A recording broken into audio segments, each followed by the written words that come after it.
nakatayo sa gitna ng entablado na nililigiran ng ilaw, palakpakan at paghanga na ipinagmamalaki ang apelido at kayang utusan ang lahat. O siya, natahimik lang sa sulok na marungis ang uniforme, ngunit may pusong mas dalisay pa sa ginto. Ito ang kwento ni Esyang, isang dalagang lumaki sa marangyang mundo pero pinili ang simpleng pamumuhay.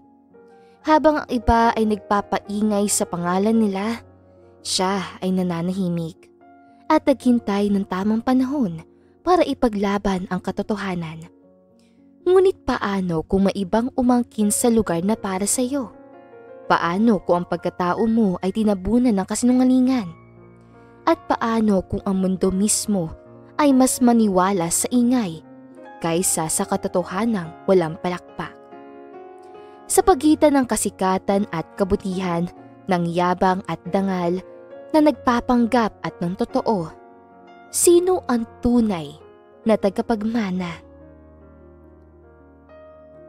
Lumaki man sa isang marangyang pamilya, lumaki man sa isang bahay na ginto ang kutsara at tinidor, nanatili pa rin kay Esyang ang pagiging simple at pagiging mabuting tao. Kahit kasi sobrang yaman nila, tinuruan siya ng mga magulang na maging mabuting tao. Kaya naman marunong si Esyang na makipagkapwa at hindi mahalata sa kanya na siya ay isang mayamang dalaga. Esyang, malapit na ang 18th birthday mo. Ipapakilala ka namin bilang tagapagmana ng pamilya Suarez. Daddy, bas gusto ko nga po na simpleng birthday party lang kasama mga kaibigan ko. At kayo po, sagot ni Esyang. Esyang, espesyal ang araw na yun, kaya kailangan bongga. Saad naman ng kanyang ina. Pagbigyan mo naman kami ng daddy mo. Please, excited kami sa 18th birthday mo. Napangiti naman si Esyang at tumango. Sige na nga po. Napangiti naman ng kanyang mga magulang. Pagkatapos sila sa pagkain, agad nang umalis si Esyang para pumasok. Sa isang public school nag-aaral si Esyang. Mas gusto niya kasing nakikipaghalubilo sa mga simpleng tao lang. May mga kaibigan na si Esyang at mababait ang mga ito. Hindi alam ng mga ito ang tunay niyang pagkatao, pero balak niya rin sabihin kapag may pagkakataon. Esyang! Si Divine pala ang tagapagmana ng mga Suarez? Sabi ni Dahlia sa kanya. Grabe, hindi ko akalain na masamang ugali ng tagapagmana ng mga Suarez. Naiiling na sabi naman ni Lorraine. Ang bait kayo na mag-asawang Suarez, sabi naman ni Dexter. Inisip ko nga rin na si Esyang tagapagmana eh. Suarez kasi siya at may hawig pa kay Mr. Suarez. Hindi naman nakapagsalita si Esyang. Shock pa rin kasi siya sa sinabi ng mga ito na si Divine ang tagapagmana. Si Divine ang babaeng bully sa school nila. Mayabang ito at walang respeto kahit sa teacher. Pagpasok sa room, nakita nila si Divine na nasa harapan at nakaupo sa ibabaw ng table. Everyone, magbe-birthday na ako. At sabi nila mommy at daddy, hahandaan nila ako ng bongga. Nakangiting sabi ni Divine. Ipapakilala rin ako bilang tagapagmana ng mga Suarez. Kaya igalang niyo ko dahil kung hindi, sisiguraduhin kong babagsak ang pamilya niyo. Hindi maiwasang mapatawa si Esyang dahil sa narinig. Napalingon naman sa kanya ang lahat. Bakit ka tumatawa? Galit na tanong ni Divine sa kanya. Gusto mo bang patalsikin kita paalis ang school na to? Kung tunay na tagapagmana ka ng mga Suarez, hindi dapat ganyan ang ugali mo, sabi ni Esyang. Dapat mabait ka, marespeto at marunong gumalang. Hindi mo dapat pinagmamayabang ang ganyang bagay. Masama yan. Wow! Painosente ka? Tinulak siya ni Divine. Mabuti na lamang nahawakan siya ng mga kaibigan niya. Wala kang pakialam kung anong ugali ko. Siguro, gusto mong ikaw ang tagapagmana ng mga Suarez? No way! Nagtawanan ang lahat maliban sa mga kaibigan ni Esyang. Napailing naman si Esyang at hindi na pinansin ang babae. Lumala ang ugali ni Divine. Dumating na rin sa parte na nasisira na ang mga magulang ni Esyang kaya nakaramdam na siya ng inis. Grabe pala ang ugali ng mga Suarez. Basta talaga mayaman, akala mo kontrolado na nila lahat. Bait-baitan lang pala ang mga Suarez. Mga pakitang tao. Hindi na kinaya ni Esyang ang naririnig mula sa kabilang table, kaya tumayo siya at lumapit sa mga ito. Excuse me lang po Gusto ko lang linawin na mababait ang mga Suarez. Mahinahong sabi ni Esyang. Kahit mayaman kami, hindi kami ganoon kayapang. Mabait kayang mommy at daddy. Kaya sana po, huwag niyo silang husgahan.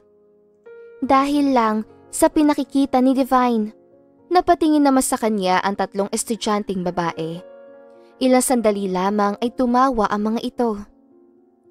Mommy at daddy mo ang mag-asawang Suarez?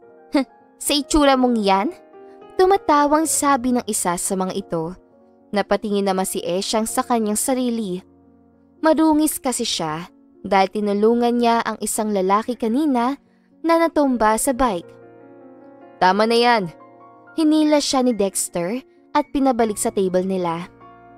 Esyang, bakit mo sinabing mga magulang mo ang Suarez? Mahinang tanong ni Lorraine. Baka marinig ka ni Divine. Pag-iinitan ka na naman nun, sabi naman ni Dahlia. Totoo naman kasing anak ako na mag-asawang Suarez. Nakangusang sabi ni Esyang. Hindi ako nagsisinungaling. Nagkatinginan naman ang kanya mga kaibigan. Akbang magsasalita si Esyang pero napatigil siya nang may nagbuhos ng malamig na likido sa kanyang ulo. Ang kapal na mukha mong agawin ang mga magulang ko, sabi ni Divine.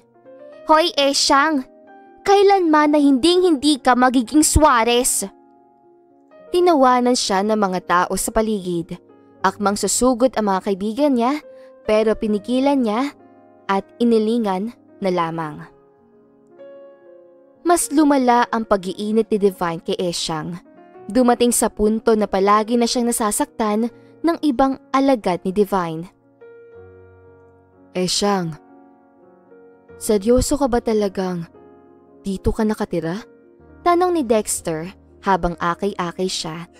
Hindi kasi makalakad si Esyang dahil sa sugat sa tuhod, kaya hinatid siya ng mga kaibigan niya. Oo, sagot ni Esyang. Esyang! Natulala ang mga kaibigan ni Esyang nang tumambad sa kanila ang mag-asawang Suarez na makapasok sila sa loob. Hindi makapaniwala ang mga kaibigan ni Esyang dahil sa nakikita. Umuwi ka na namang may galos! Alalang-alalang sabi ng ina ni Esyang bago lumapit sa kanila. Diyos ko Esyang, ano bang nangyayari sa'yo? Hindi na maganda to. Bullying na yan. Mami, ayos lang po ako, sagot ni Esyang. Nadapa lang po ako.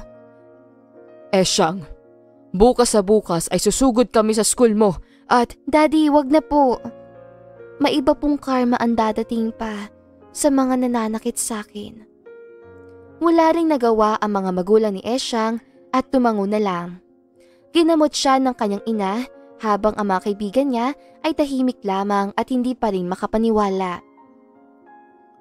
Mami, Daddy, sila po pala mga kaibigan ko. Si Lorraine, Dahlia at Dexter. Nakangiting sabi ni Esyang. Sila po yung palagi nagtatanggol sa akin at nililibre po nila ako kahit kipit sila. Maraming salamat sa pag-aalaga kay Esyang. Masyado kasing mahinhin itong anak namin at sumobra sa bait, sabi ng ina ni Esyang. Kahit nasasaktan ito, tuloy pa rin siya sa pagiging mabait. Mabilis naman sumang-ayon ng mga kaibigan ni Esyang kaya napanguso na lamang siya. 1 week na lamang ay kaarawan na ni Esyang. Naging mas mayabang si Divine kaya medyo naiinis na si Eshang. Invited kayong lahat sa 18th birthday ko. Nakangiting sabi ni Divine sa mga classmates sila. Pero, dapat kayo magaganda at mahal ang mga regalo dahil ayokong mumurahin lang. Wait, hindi pala invited ang mga hampas lupa dyan at yung nag-i-insist na siyang anak ng mga Suarez. Nagpamigay ng invitation si Divine na hindi na lamang pinansin nila Eshang. Sa bahay niyo gaganapin yung pekeng birthday niya? Mahinang sabi ni Lorraine. Maayos ba bang takbo ng utak niya? Hindi ko na malaman ang trip ni Divine. Sabi naman ni Dahlia. Eshang, huwag kang magpapatalo ah. Labanan mo siya sa birthday mo. Kabugan mo at ipakita mo sa lahat kung sino talagang tagapagmana. Sabi naman ni Dexter. Nakangiting tumango naman si Eshang. Gaganti siya kay Divine sa paraang hindi makakasakit ng pisikal. Sisindakin niya ang babae para malaman nito kung sino talaga ang tagapagmana. Tatapusin niya ang pagiging impostora ng babae. Sumapit ang birthday ni Eshang. Excited siya sa mga mangyayari. Ayaw niya ng bonggang party. Pero dahil sa nangyayari, gusto na niya. Saan ka pupunta? Tanong ng kanyang ina nang palabas siya ng kwarto. Naka-makeup na si Eshang pero hindi pa niya nasusuot ang kanyang gown. Yung mga kaibigan ko po nasa labas, sagot ni Eshang. Nahihiya raw po silang pumasok. Sige. Bumaba si Eshang at lumabas. Nakita niya ang mga kaibigan niyang nasa labas. Bakit andyan lang kayo? Tanong niya sa mga ito. Halina kayo, huwag kayong mahiya. Mayayaman ang mga nasa loob, sagot ni Dexter. Mahirap lang kami. At scholar na school natin. Dexter, hindi ka dapat mahiya. Nakakabilib kayo na scholar kayo, sagot ni Eshang. Isa pa, mas mahalaga kayo kaysa sa yaman namin. Napangiti naman ang kanyang mga kaibigan at niyakap siya. Naglakad sila papasok sa loob ng bahay at doon nakita niya sila Divine, nakasuot ng gown si Divine. What are you doing here? Kunot noong tanong ni Divine sa kanya. Bakit nandito kayo sa bahay namin? Siyempre, nandito ako. Ang pangit naman tignan kung wala ako sa sarili kong birthday, sagot ni Eshang. Sinungaling ka? Ako ang totoong tagapagmana. Galit na sabi ni Divine. Sandali, hahanapin ko ang mga guard para mapalayas kayo. Hindi pinansin ni Eshang ang mga ito. Hinila lang niya ang mga kaibigan patungo sa kanyang kwarto. Ipinagpatuloy ni Eshang ang pagbibihis at namangha na lamang ang kanyang mga kaibigan dahil sa taglay niyang kagandahan. Mukha kang prinsesa, sabi ni Lorraine. Ayan! Hindi ka nadugyutin. Mas gusto ko pa yung dugyutin ako, natatawang sabi ni Eshang. Nanguha silang tatlo ng litrato. Nagsisimula na ang birthday party. Pero nasa kwarto pa rin sila Eshang. Tara na nga, sabi ni Eshang. Baka pabalik na rin naman sila daddy. Umalis kasi ang kanyang mga magulang para i-pick up yung regalo niya raw. Bumaba si Eshang kasama ang kanyang mga kaibigan. Napakunot noo siya dahil nagsisimula na ang birthday party at si Divine ang kinakantahan. Ma'am Eshang, hindi na po namin napigilan, sabi ng isang katulong. May kasama po silang mga lalaki. Baka po manakit. It's okay po. Nakangiting sabi ni Eshang bago lumapit doon. Divine, hindi ka talaga titigil, no? Sarili ko itong pamamahay, pero binabastos mo ang mga nakatira. Oh, nandito ka rin pala. Ang kapal na mukha mo, Eshang, sabi ni Divine. Ako ang anak dito. Sino ka ba? Anak ka siguro ng katulong dito at masyado kang nagiging pilingera. Eshang, mahiya ka naman, sabi ng isang babae at mahina siyang itinulak.